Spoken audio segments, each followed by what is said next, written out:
Hola mis hermanos, un placer estar con ustedes. Gracias, Pastor Carlos, por hacerme esta invitación para poder llegar hasta nuestros hermanos que están muy arraigados dentro de nuestro corazón todavía. Pasaron varios años, pero siempre queda el recuerdo hermoso de haber trabajado juntos allí en el distrito de Salta, en esa provincia tan linda, tan hermosa y que seguramente ha dejado marcado también en el ministerio que hemos realizado allí uno de los mejores recuerdos.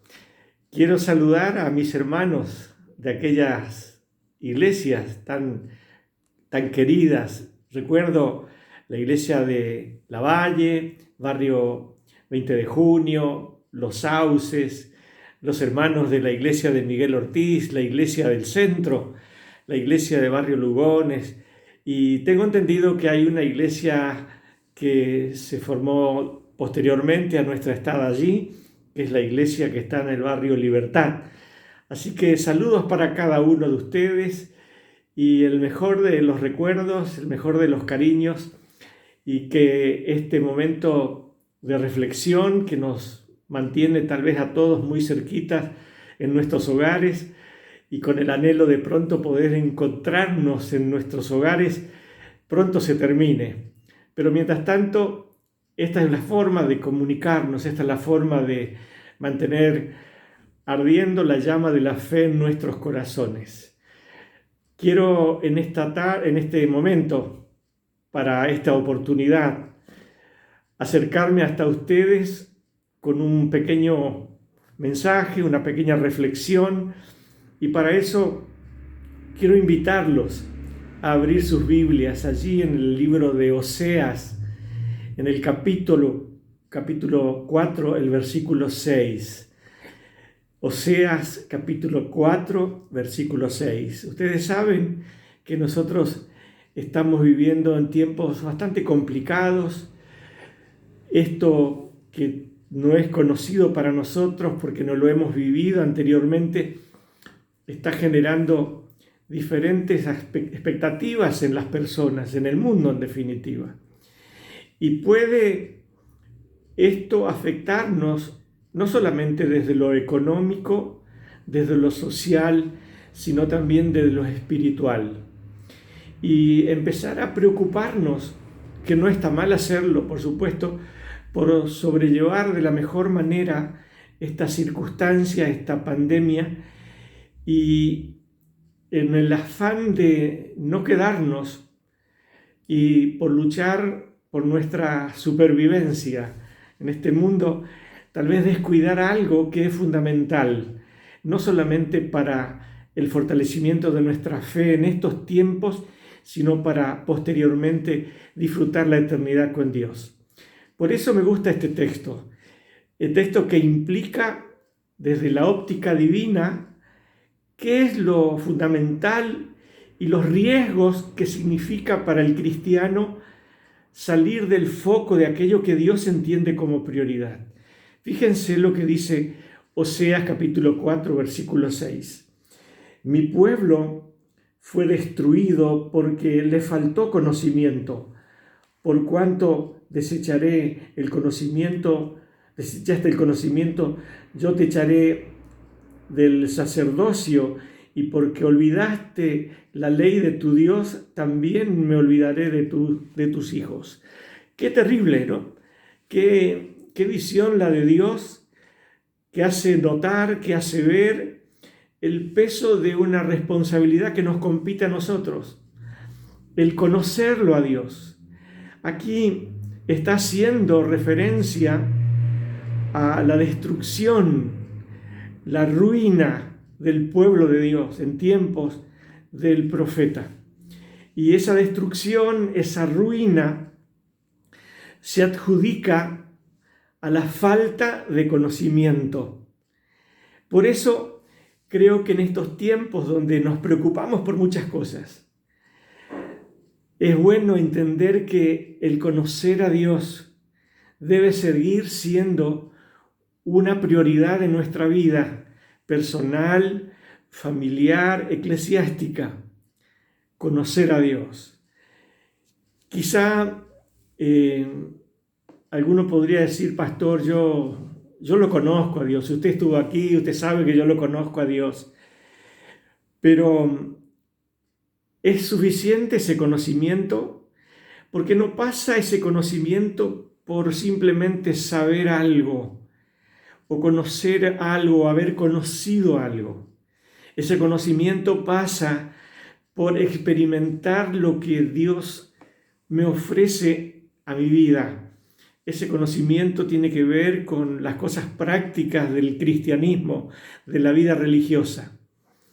Y alguno pudo haber tenido un buen instructor bíblico, alguno de ustedes pudo haber tenido un buen curso bíblico, pudo seguir ampliando, pero no pasa por el conocimiento teórico, este conocimiento del cual Dios denuncia a Israel como el causante de una ruina, tiene que ver con la falta del conocimiento práctico de los planes de Dios para nuestra vida.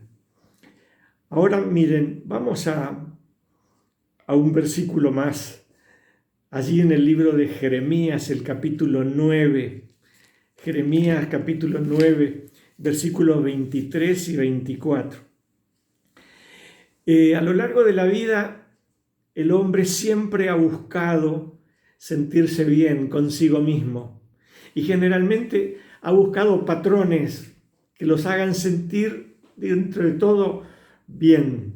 ¿Y cuáles son esos patrones? ¿Cuáles son esos factores donde el hombre instala, digamos así, en la vida una manera de evaluar el bienestar o el sentirse, digamos así, satisfecho? Y entonces a veces lo comparte, a veces lo hace ver, lo marca, lo informa. A veces la humildad lo lleva a guardarse, pero en definitiva esos patrones, esos referentes a la satisfacción, digamos así, plena en la óptica humana, está en la sabiduría, está en la valentía, en la fuerza y está también en el factor de los bienes materiales, lo que llamamos las riquezas, los tesoros. Y entonces allí está centralizado. Cuando uno habla de uno, a veces habla de lo que sabe, habla de lo que tiene y habla, en definitiva, de cómo enfrenta la vida, cómo es el valor que está teniendo frente a las cosas que por ahí se enfrentan con nosotros.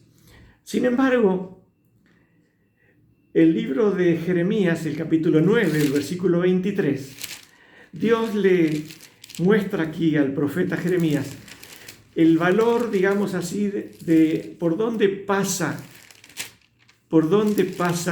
la importancia de el estar satisfecho con uno mismo.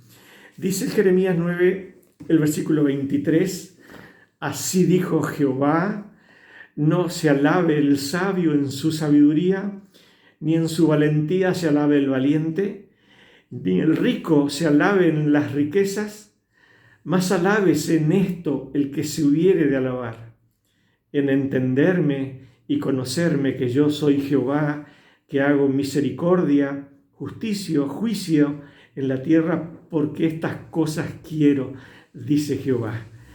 Qué bueno es este texto, que marca por dónde debe pasar nuestras prioridades a la hora de sentirnos realizados.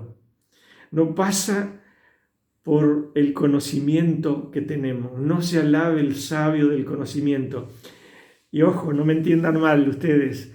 Yo no estoy hablando de que no es bueno saber, no es bueno conocer, no está mal investigar, preocuparnos por superar cada día nuestra cultura, nuestro conocimiento de las cosas de la vida. Es bueno esto, pero no es esto, en definitiva, lo que está por encima de lo que Dios necesita ver en nosotros. Si ese conocimiento que Dios nos permite tener es utilizado para el bien, para canalizar nuestra experiencia espiritual hacia una mejor relación con Dios, en buena hora que ese conocimiento esté en tu corazón y en tu mente. Pero no es ese conocimiento aislado de Dios lo que nos debe dejar satisfechos. Por otro lado, el texto dice, no se alabe no solamente el sabio, ¿no? Hay muchos ejemplos que no nos da el tiempo para utilizar, pero de gente que ha sido muy sabia y sin embargo usaron la sabiduría para el mal y se perdieron. No se alabe el sabio. También habla del valiente, del que tiene fuerza, del que mide su capacidad entre los seres humanos a través de la valentía, del valor, del coraje y de tal vez del bienestar físico.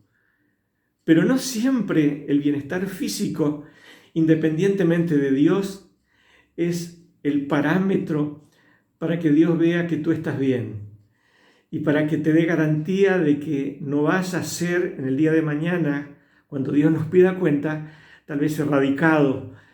Mi pueblo fue destruido porque le faltó conocimiento, y a veces ese conocimiento pasó por lo que uno tenía, por lo que uno era, por lo como uno se sentía.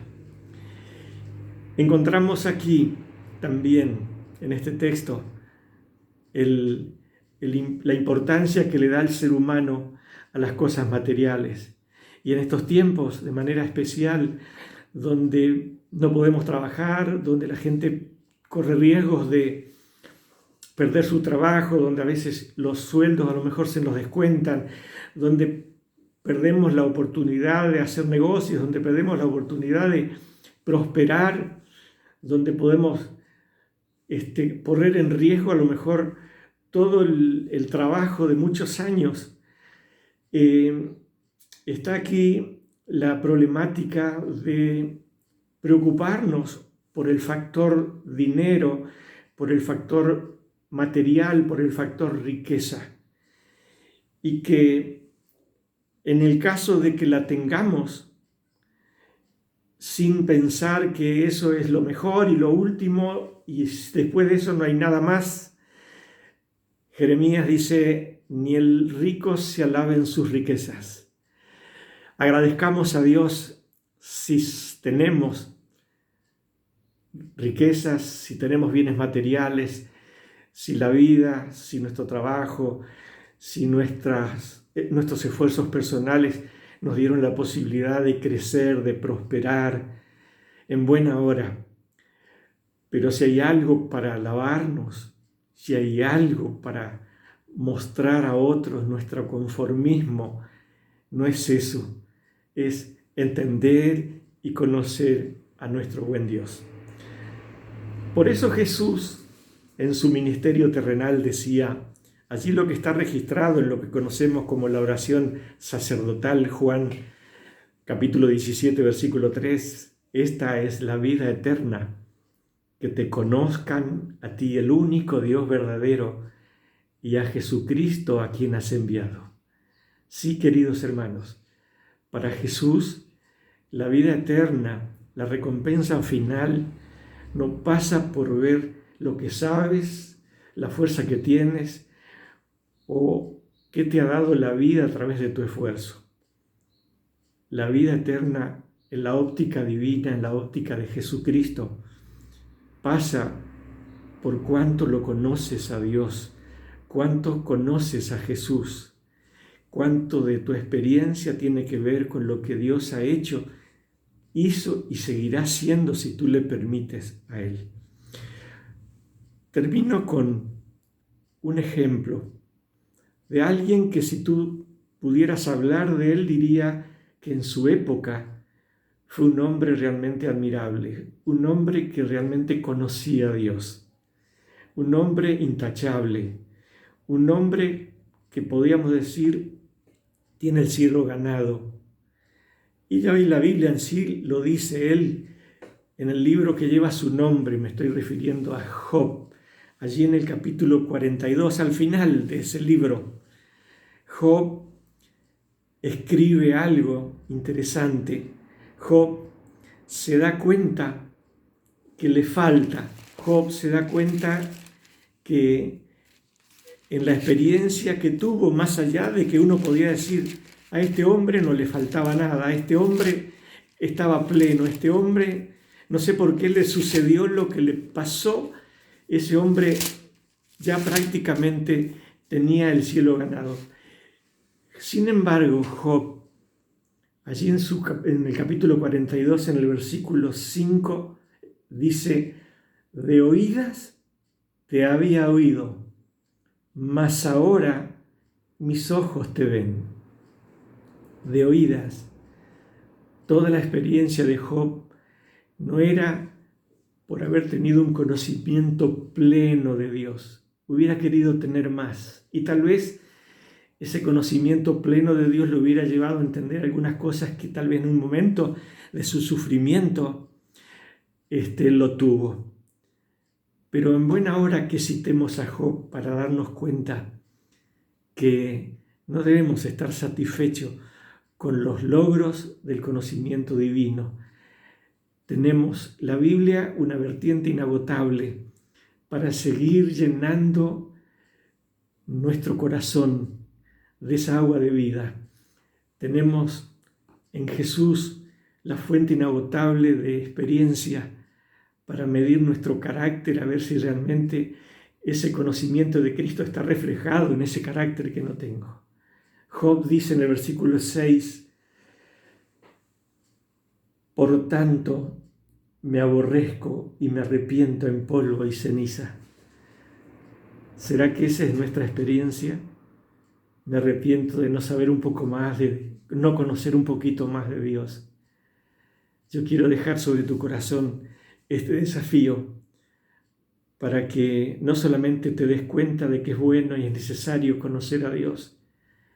Después hay otras cosas del cómo conocer, que tal vez a modo de referencia está su palabra, está la dirección del Espíritu Santo, está la naturaleza que Dios pone como elementos para profundizar nuestra experiencia con Él.